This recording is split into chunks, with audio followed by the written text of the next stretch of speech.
Today I am going to talk about the gender neutral words, कि कौन से शब्द हैं जो जेंडर न्यूट्रल्स हैं। इसका मतलब क्या होता है? फॉर एग्जांपल, जैसे मैं आपसे बात करूं, पहले क्या होता था, चेयर मैन चलता था और चेयर वुमेन चलता था। तो चेयर मैन और चेयर वुमेन, ठीक है। तो चेयर मैन मतलब मेल, चेयर वुमेन का मतलब फीमेल। हमने क्या किया, दोनों को क्लब करके बना दिया चेयर पर्सन। तो भाई आप न्यूज़पेपर जब भी आप पढ़ते हैं तो आप देखते होंगे वहाँ पर लिखा रहता है चेयर पर्सन। तो चेयर पर्सन का मतलब क्या होता है? चेयर पर्सन मतलब होता है इधर मेल और फीमेल दोनों को हम लोग रेफर कर रहे हैं एट अ टाइम। उसी तरह से कई सारे शब्द जो है वो जेंडर न्यूट्रल है। For example, if I talk about husband and wife, so husband के लिए for example husband and wife they are the sex और जेंडर एसोसिएटेड वर्ड्स। जैसे हस्बैंड का मतलब सिर्फ मेल ही हो सकता है और वाइफ का मतलब सिर्फ वाइफ ही हो सकता है, फीमेल ही हो सकता है।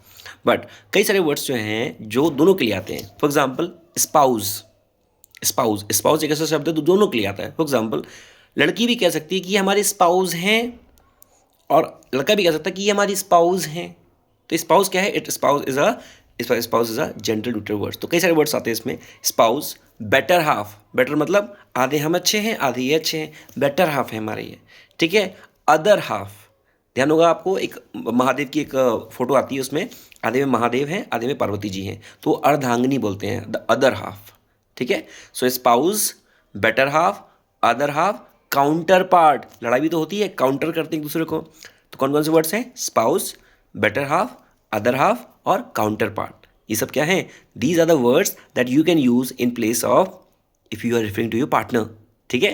And these are the gender neutral words. तो वाइफ भी इसका इस्तेमाल कर सकती है, जेंडर भी। वाइफ बोल सकती है ये हमारे अदर हाफ है और हस्बैंड भी बोल सकता है कि हमारे अदर हाफ है, ठीक है। Thank you.